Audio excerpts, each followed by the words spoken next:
Hi, welcome back to McCarthy Performance, and on this video we'll be doing the 331 Chrysler Hemi connecting rods, and we're going to probably polish the crank. We'll see if we can get to that today. So I've going to go through and prep the rods, how I do it, clean them up a little bit, de-blast them. Then we're going to fit it for the new bolts. We're going to use some ARP bolts. So that's nice that we're able to get bolts for these connecting rods. And then of course we'll cut them and then make sure that they fit good together and come apart easily. That can be a problem sometimes with new bolts, and especially with an aftermarket bolt. We're going to concentrate on making sure that the underside radius for the rod bolt, that there's enough area there so we're not smashing it into the shoulder of the rod where the top of the bolt is, where the top of the rod is spot faced for the bolt.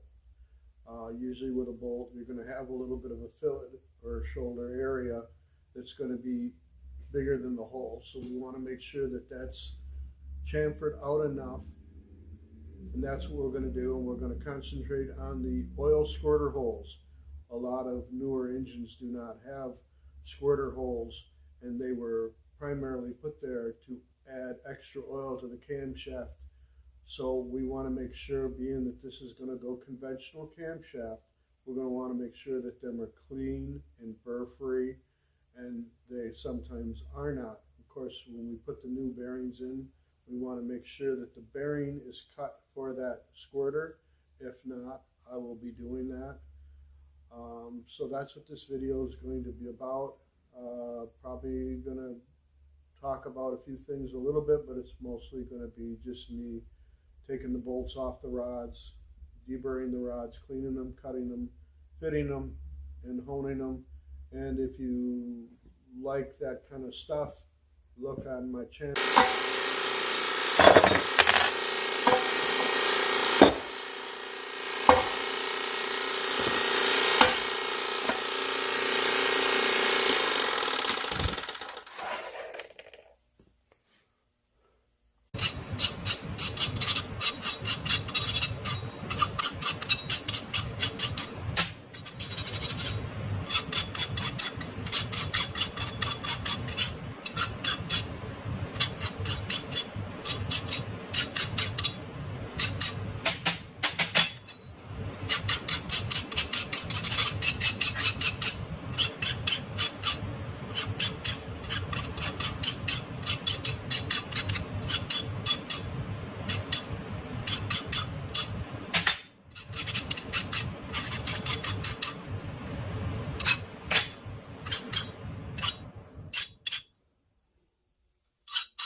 Okay, so I got the gauge set up.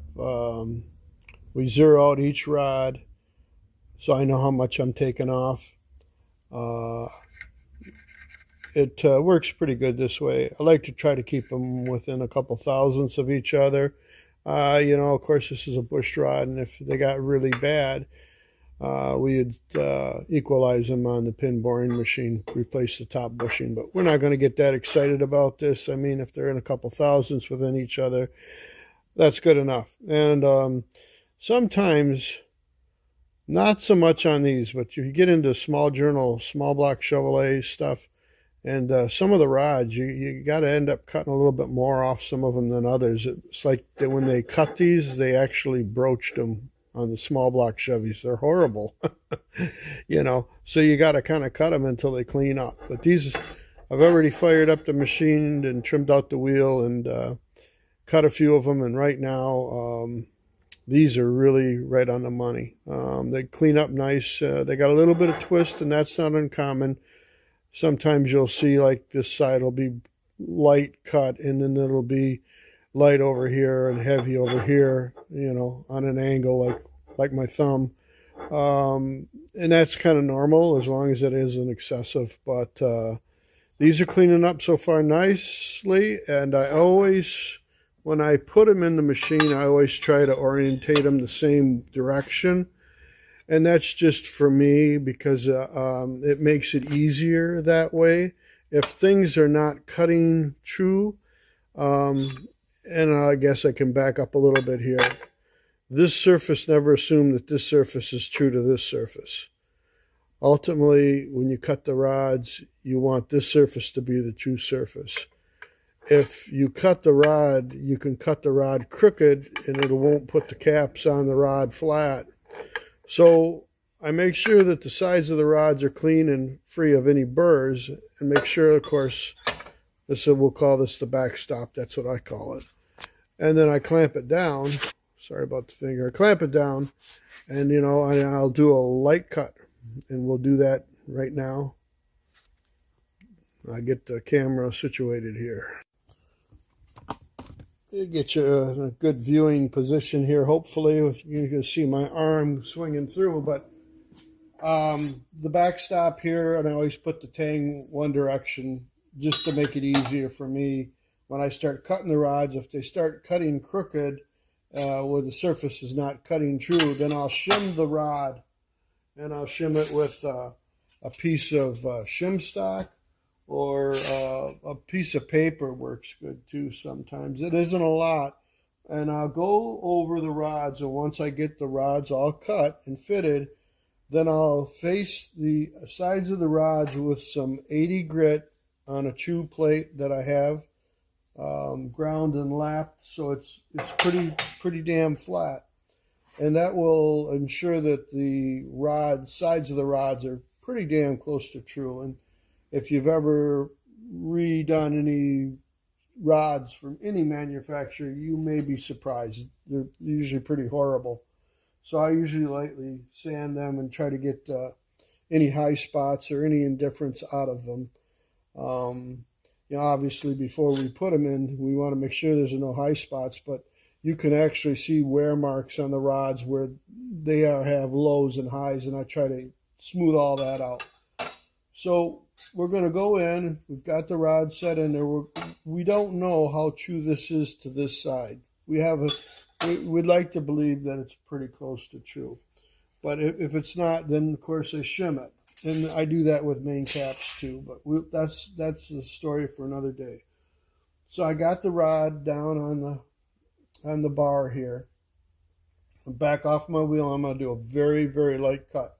What that light cut's going to tell me is how true the sides of the rod is to the face. So we're going to hit her.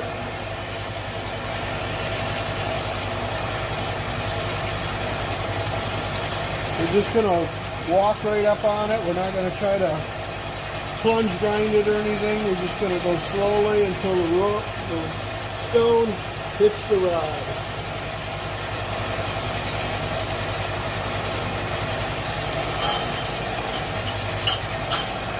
Okay, we're going to stop right there.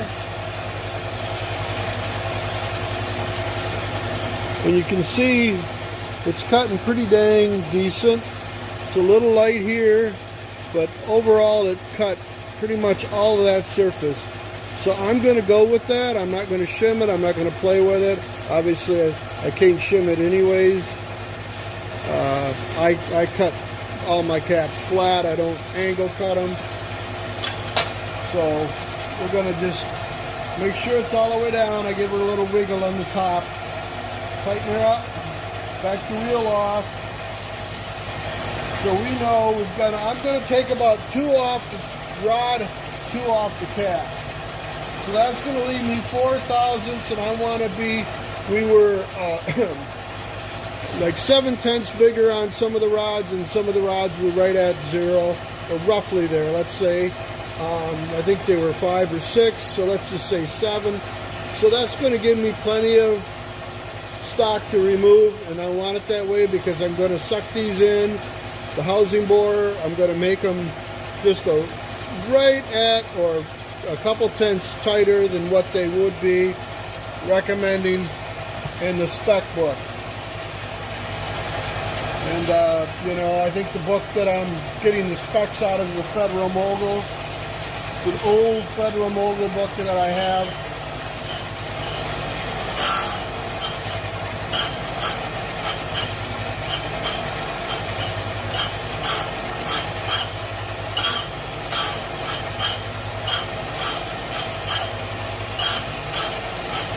So there is a readout on the side of the wheel to advance it to how many thousandths, but I don't trust that, but we'll go by that roughly.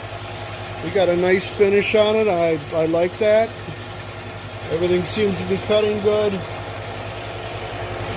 That one says we took off 2 thousandths, 2.5 thousandths. So I'm going to read. Make sure I'm going to knock off any burrs that are on it.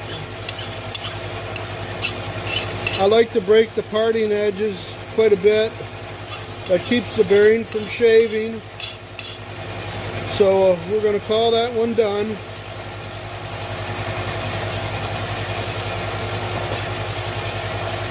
Just going to set up for another rod. I'm going to do 2 rods and then I'll get back to you because you're not going to probably want to watch all of it.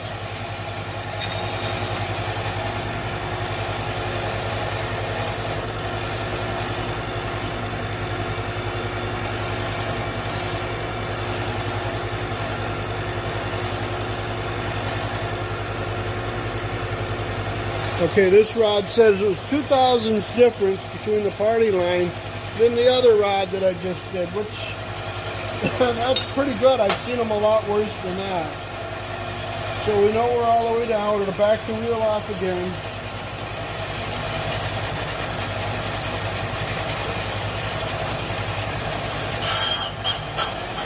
It was a little heavier than I wanted to cut, but it's cutting clean. It's a little light there, little light, but that ain't much. So we'll check the rod. Looks like I took maybe, yeah, not even 1 thousandths off. So we'll put her back in, hang onto the back. And the reason why I do that is because when I'm putting them back in, I know which side they're on. I checked it, I know which it's cut, and if I flip it around, it might read something different.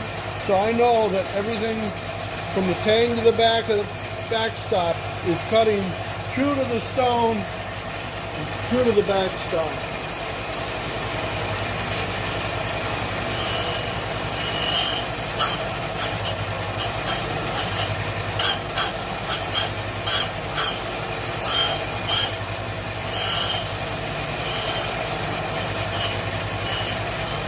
Okay, it's pretty much sparked out, so that means that we're done cutting. We'll check the measurement.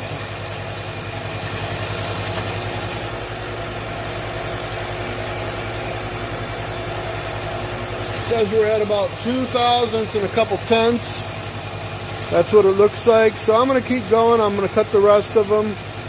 If I see something that's worth mentioning, I'll stop and I'll put it in. But pretty much after this, we'll do the caps, and I'll do a few caps and show you that. Okay, you can see on this rod, It's cleaning up, but we got some old heavy machine marks in them. So we've got another thousands to take off. Them may take, maybe I'll have to take another thousandths off this rod to get it cleaned up. It's not a big deal, but sometimes you get this. It's not unusual. So we'll get back to it.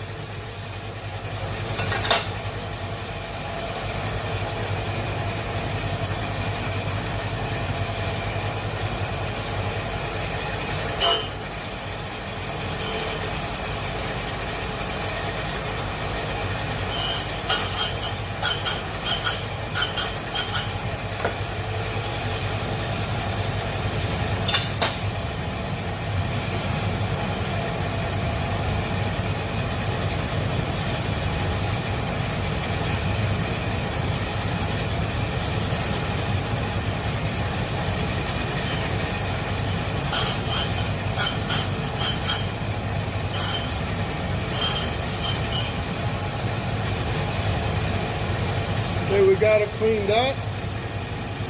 Looks pretty decent.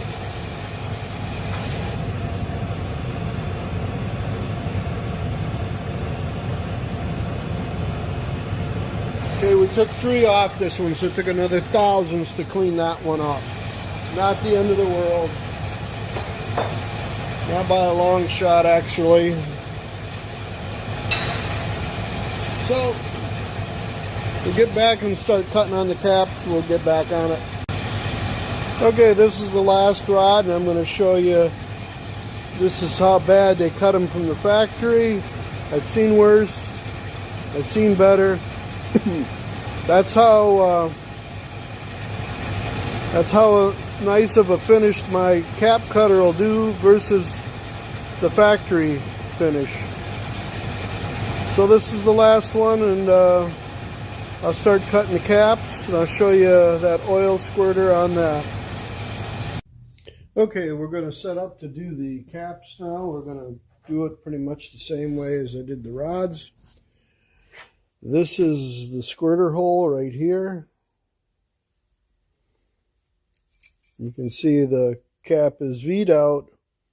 This is oversized, this area here of the rod. Sorry about that. This part of the rod's bigger than that side to allow oil to go through and squirt up on the cam. So we want to make sure that that's all deburred. We're going to go through all that. We're going to do a light cut on the rod, and see where, or I'm sorry, light cut on the cap, see where we are.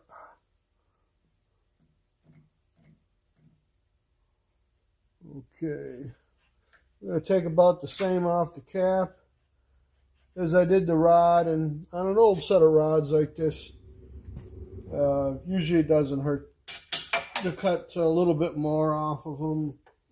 I always pretty much take 4 off. You know, if you're really good and set of rods, you know, if you really have a good, decent setup, you might be able to get away with less, but I've never found it to be an advantage doing it that way.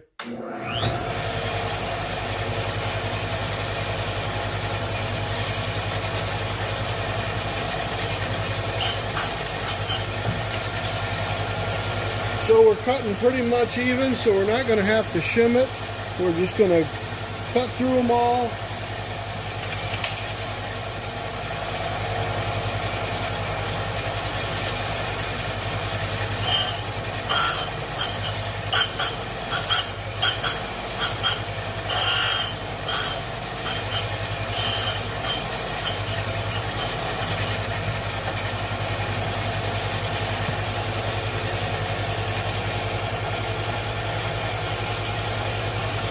Another saw to take off this one. I'll do a few and then I'll get back to you.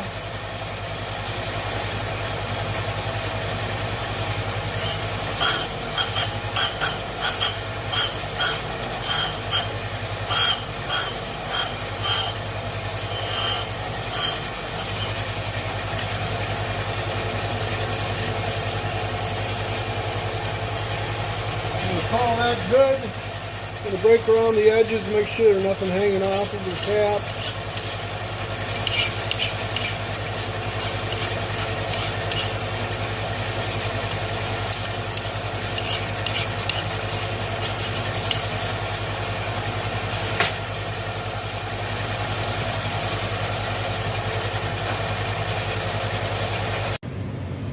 Okay, we're all done cutting the rods and we're all done cutting the caps. I thought I'd bring this up and mention this. These rods are stamped, so that usually that's the first thing you're going to want to do is you're going to take the rod apart. But you want to make sure that you don't mix them up. You know, they're like a thumbprint. Each one's going to be a little different. Never assume that just because you got an upper and a lower, which the upper, let's call that the rod, and the lower would be the cap, assuming that this is on the center. It's not.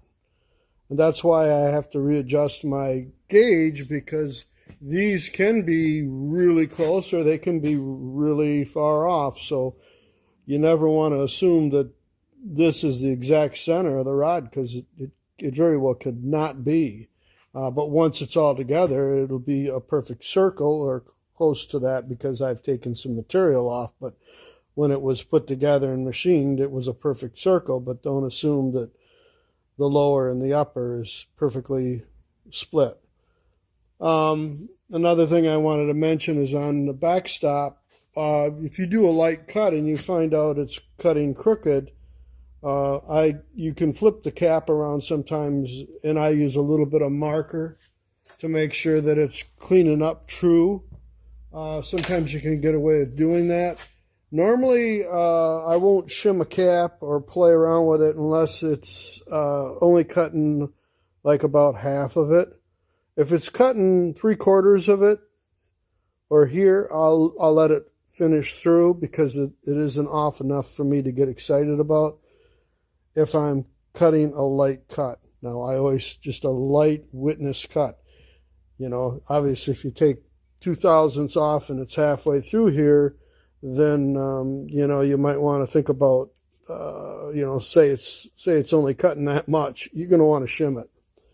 So I've got the ARP bolts. Now, ARP says that they are a replacement for this 331. So I have the bolts here. I'm going to take and check the old bolts and measure the shoulder and everything and make sure that it's going to work. So that's the next thing we're going to do, and then we're going to start pressing the bolts into the rods. So we have our new rod bolts. We have our old ones. We're going to look at them and see if they are going to work. Don't want to assume anything. Don't want to press a new bolt in and find out that it's wrong and it's going to destroy the bolt and possibly mess up the rod. Now, the under shoulder length looks right. The bolt is a little longer. The thread engagement stops about there. If you look at the threads, it looks like, yeah, man, we're going to get by the skin of our teeth. So we're going to measure this area here. We'll see where we're at.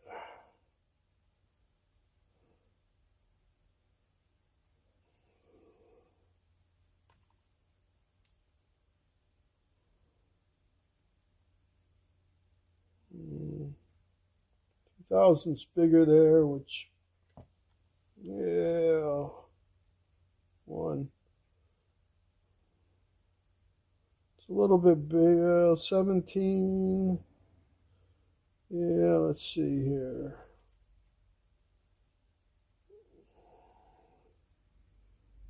Yeah, it's 2/1000ths bigger there. I might polish that hole up a little bit in the rod. The overall don't look too bad. The head should be fine. I wanted to show you, and I mentioned it in the video, but I wanted to show you what I meant. Now, this area of the bolt is not perfectly flat. There's going to be a little chamfer on that, or a little radius on that. So we're going to want to make sure that we got a big enough chamfer on the rod. Now this rod, it don't have much chamfer on it. In fact, it's pretty much zero. You can see that or not. It's pretty much zero. You can't go in there with a chamfering tool because it's going to hit the side of the rod. But this one has plenty. You probably can see that it's got plenty in there. So I'm not worried about that rod. So what I'm going to do is I'm going to take a little stone on my Dremel and I'm going to go around here and I'm going to break that edge. I'm going to break it to about 30 to 40 thousandths around here, making sure that the shoulder of the bolt presses down flat, works off the shoulders and not works off the head of the bolt, if that makes any sense. That's about as best as I can explain it today. You want to make sure that it's fully seated. So I'm going to go through all the rods, and I'm going to, because I know that this is anywhere from 2 to 3 thousandths bigger on the new ones, I'm going to go in these holes and I'm going to lightly clean them out with some worn out emery cloth on a Tootsie Roll. I'm going to do that, and then we're going to start pressing in the bolts. And yeah, this is a long drawn out deal, and if you notice my cap cutter, I drag it out in the center of the bench and I clamp it down because I don't have the room for the table that this originally came with. Most of the time I do some touch up on rods, but reconning rods to the point now where it's almost cheaper to buy new rods than it is to recon them. But you can't get brand new rods for some engines. So, I mean, I still recon rods. It's actually a job that I enjoy doing. You don't get rich doing them, but nowadays it's almost cheaper if you've got like a small block Chevy or something just to buy a new set of rods if you're going to balance it anyways. But, you get into a situation where the material is over 50 years old. Even though some of these rods, or some of them, 90% of them are coming from China, they seem to hold up good. I've used an awful lot of them, and the sizes aren't horribly bad on them, but some of the equipment, we still need them to touch up some of them rods. And of course, with cracked rods like a LS rod, of course, on them rods, there's not a lot of reconditioning you can do with them. You just put them back together and use an oversized shell. So, but to do these right takes time, and it's something to either enjoy it or you're not going to do them. I know guys that are in this business that absolutely won't touch a used set of rods. They want new rods, and that's the only thing they'll touch. So we'll get going on this. We'll get cleaning up the bolt holes, get all the crap and make sure them are nice and clean, and polish them lightly. Okay, I can do a little bit better on this explanation, and I'm just having a day. I got severe spark knock, and I don't know why, but it's just one of them days. I want to make sure we go over this good so nobody doesn't misunderstand what I'm trying to say, which probably only I sometimes know what I'm saying, and getting somebody else to understand it might be difficult. We want the bolt as a radius. We want the bolt to ride on the shoulder. We don't want it to pull up against the hole that has no radius. So we want it to lay flat across the top. That's what I was trying to say. We want it to lay and work flat across the top of the rod and not just around the side of the hole, because what will happen after a while is you will torque this up and you will see your torque reading. As this rod gets used, this can change because it's not setting down all the way. And if it sets down all the way, it's going to loosen up, and then your rod's going to come apart. So that's what I wanted to say. Now, I mentioned LS rods that you cannot do much with them. That is correct, but the only thing you can do with an LS rod is replace the bolts. An LS rod, happen to have one laying around here. It's a fractured rod. It's been broken. It'll only go together one way. You never want to mix these up.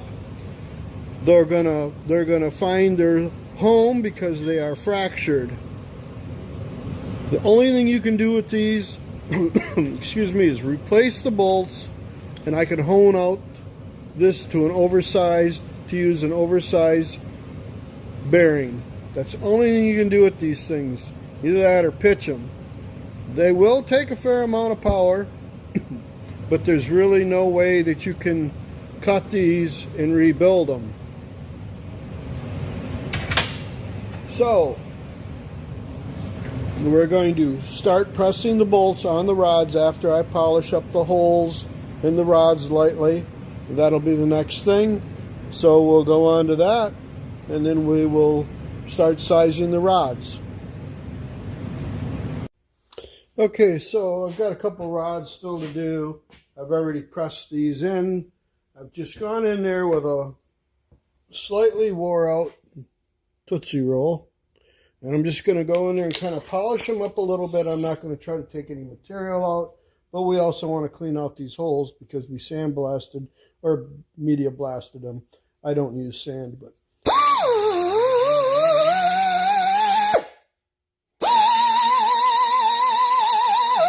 So we're going to do that to them. We've already done quite a bit of them.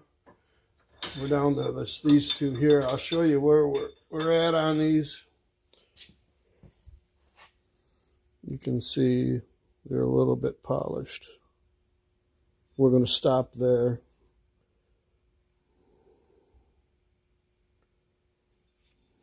Okay. You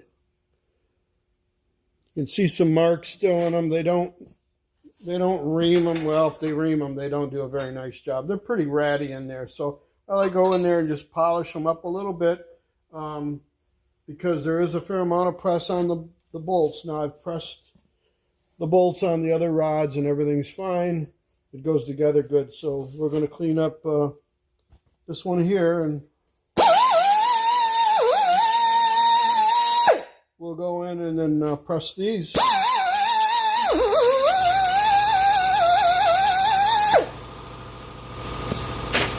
We're done with them. We'll press them on and we'll start working on the rods.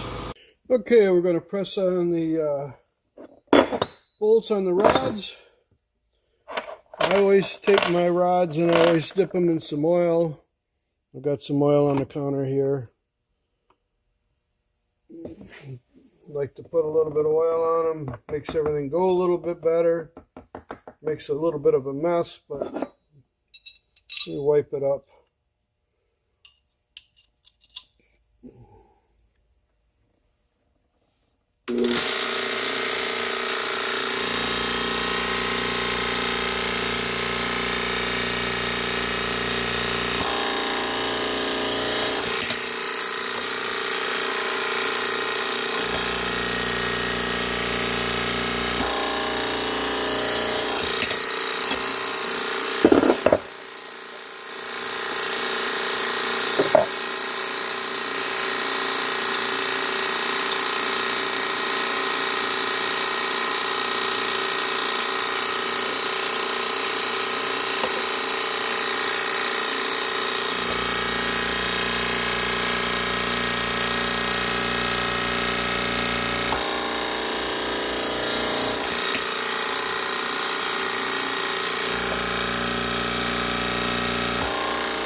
Okay, I'll put two more on. I'm going to wash them up and then we'll start seeing how they go together. Hang on. We have the rods all together. Got the caps fitted. Everything fits together really nice. If you're doing a Hemi and you're doing a 331 and you're watching this video, this is the part number that they gave me for these bolts. Now, I'm not blaming nobody, so we'll get that out of the way now. I'm just glad that there was bolts available that we could use.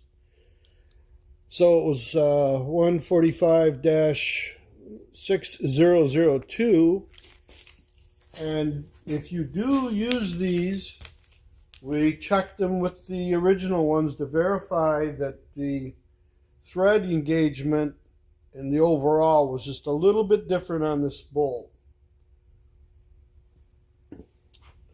With the cap on, and I knew it was going to be close, I probably got one thread, maybe two, and of course it's going to vary with all these caps because it's a production made engine and I don't trust these caps of being exact. So what do? Well, ARP makes 120,000 stick washers, and they're SAE, they're 4340, I think, and they're hard and they're all set to go. This washer is plenty strong enough to be putting under this iron cap. This is a lot stronger than that iron cap, so I'm not worried about that. But it does put another piece in the equation to be concerned about, to be, another part. We want to make sure that there's no high spots on them. We want to make sure that it's properly lubed on both sides of the washer. I'm going to cycle these about 3 times before they even get into the engine. When I take the rods apart, I'll look at the washers and I'll make sure that the printout and the layout as it gets burnished and everything looks good. So that's what we're going to do. We're going to use the ARP lube because I have a lot of it. And I know other guys use different lubes, but we're going to use the ARP on this. And we're going to cycle these up about 3 times. So I'm going to start putting the washers on. And then we will get to putting the rods on the hone and getting them honed to size. When we're done with that, we will have to do a little light touch up on the pins. So we'll have to hone this out on the machine. It's not a big deal. First we're going to do the big ends, and then we'll do a little light touch up on the pins. I wouldn't necessarily call it a pin fit, but it will be. We will be checking the pin for fitment. Pin's been polished, so I media blasted these, and I didn't get too concerned about the bushing. Excuse me. What I used on the rods isn't very aggressive, so I didn't have to worry about it tearing up the bushings. So I just kind of knew I was going to hone them anyways. So give them a little touch up with the hone, no big deal. Yeah, this black stuff, a lot of guys don't like it because it's messy, and it is. So we'll get these all together. We'll cycle a few of them. Not much to see, and then we'll get to honing on them.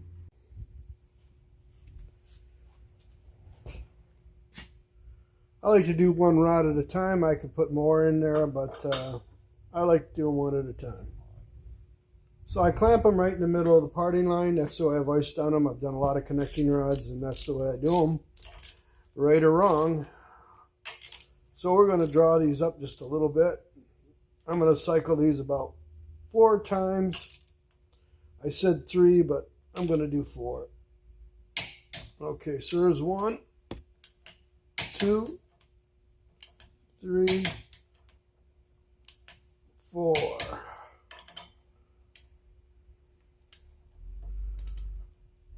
One, 2, 3, 4. I don't know if I did 4 or 5 on that one. I can't torque and talk at the same time. So we've got that one all torqued up, and we'll finish up. And now that's why guys don't like that stuff, because man, a little bit of that stuff goes a long ways everywhere. You know, it's Halloween tonight. I should hand that out to the kids. Imagine getting that on your walls at home. Oh boy. So anyways, after I get these all torqued up, I will get them to the rod machine.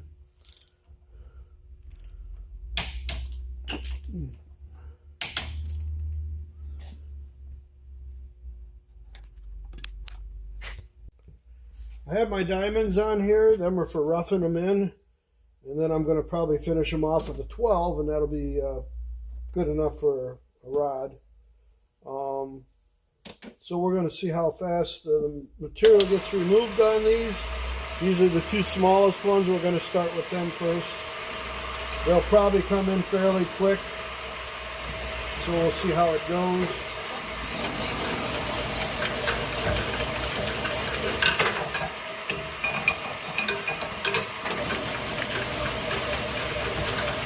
I don't feel like they're too bad out of round. I know I'm getting pretty thin on my shoes. I might have to replace them. Yeah, they're cleaning up pretty decent. Plenty of material still on them.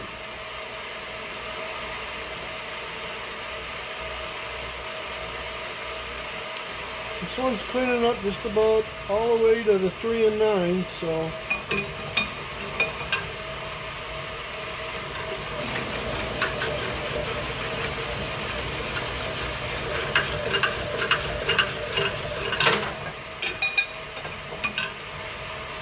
Yeah, I'm going to have to replace them shoes. But anyways, I'm going to replace the shoes, and there'll be a whole lot of this, and when I get them closer, I'll get back to you.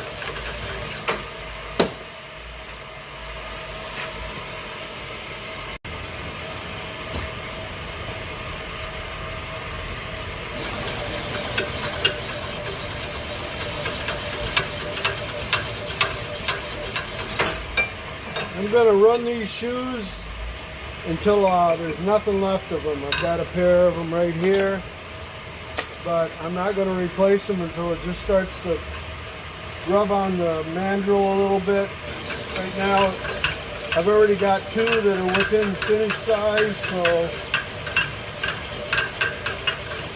these are a little bit out of round. They're clunking a little bit, but that's to be expected, seeing how I cut the caps in the rods, so the hole is not round anymore. A couple of these rods did have a fair amount of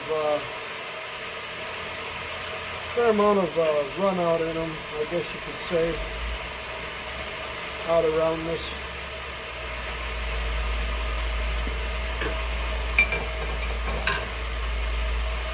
They start to cut tapered. Usually what I'll do is I'll put the tapered side in, so the bigger end I'll usually put out to the end, switch them around, swap them around, move them around, check them.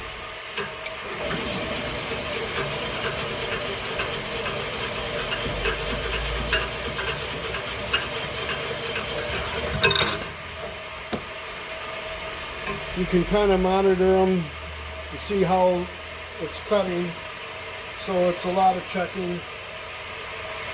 They're still at 4.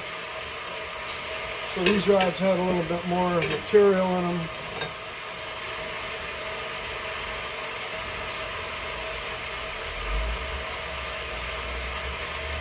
This one's 4.5. So I'm going to let this one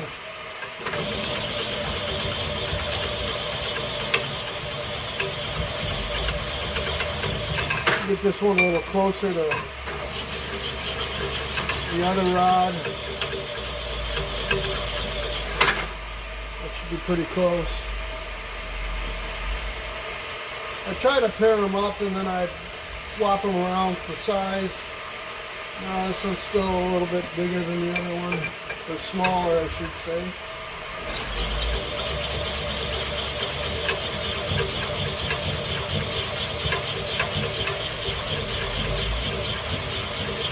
A lot of guys don't like doing this, running one rod on the mandrel. I've done so many, really it don't matter much to me. You just got to monitor it.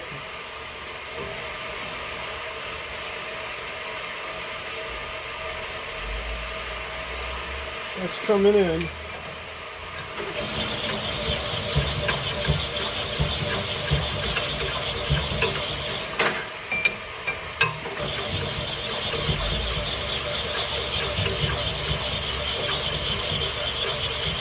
Now when I run it, I always push down a little bit on it.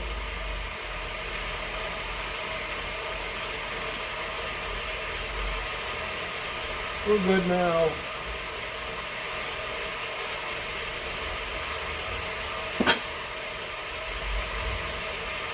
Yep. We'll let these set. That one is a little warmer than the other one, so we'll let them set. Cool off. Hit them again.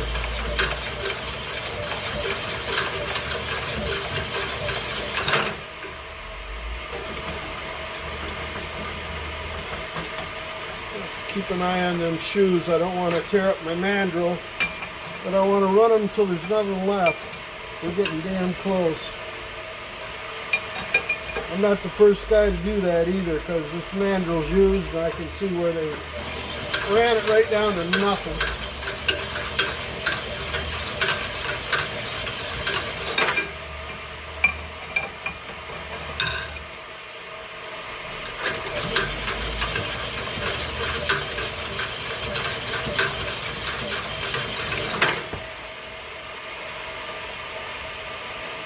Cleaning up almost all the way around. Got a little more to go on that one, that's for sure. Yep.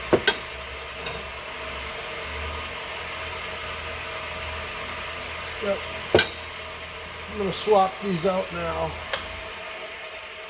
They are really close, but they're not hitting yet. So, but I'll swap these out, and it's probably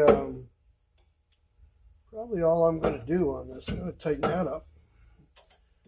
This likes to back off after a while. I think I got my money's worth out of these. Brass ones last longer, but these are cheaper. But I got some brass ones to put in here. So, well, I think I'm going to finish these up. You kind of know what the drill is, how it works. It's hard to grab something when your hands are all full of oil. Especially this stuff, it's slick.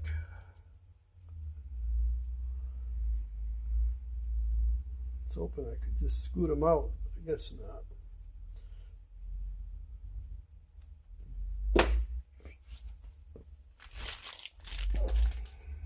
Make sure they're the same thing. Yep, they are.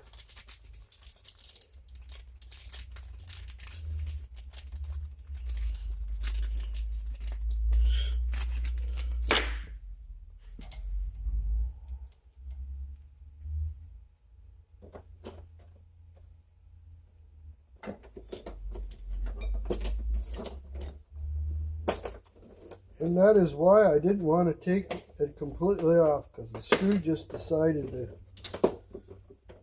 disappear on me in this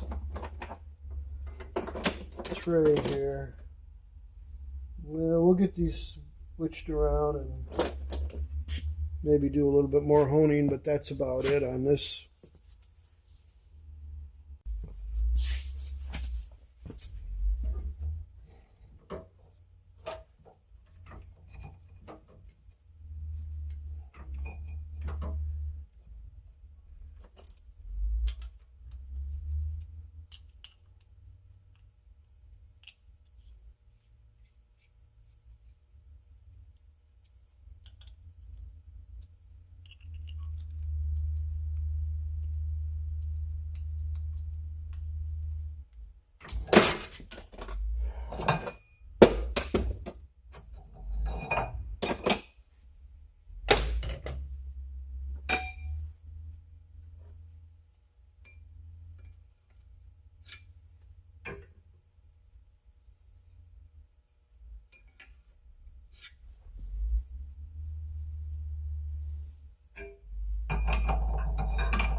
So we got these at 1, we've got these at 3, these are about the same. So what I'm going to do is I'm going to finish roughing these.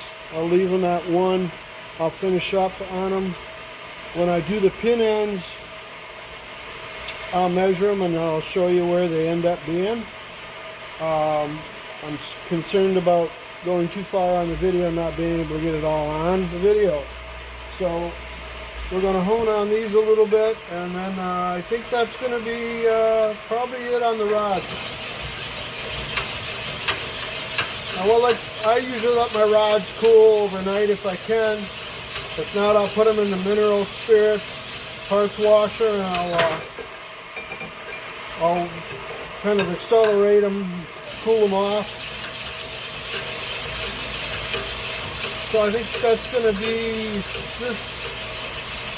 it on the connecting rod. We're cleaning up rather nice. There's a couple that were quite out of round, but most of them are decent. So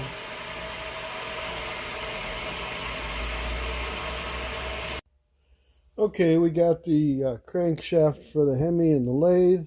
There's some staining on it, and there's a couple pits in it, but overall I mic'd it and it's in pretty decent shape. So we're going to polish her up. I hit it lightly with a 320. I'm going to a broke down 400. I'm going to unload it, the belt, and we're going to polish her up.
The crank, I've got a wore out 600 belt. We're going to lightly hit it. It's not too bad. There's a couple pits in it, but other than that, she'll be fine for what he's going to do with it, which isn't going to be a lot other than starting it up. So I've seen better and I've seen a whole lot worse, and she'll live. So we'll get polishing on her. We'll finish her up.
think we're going to call that good.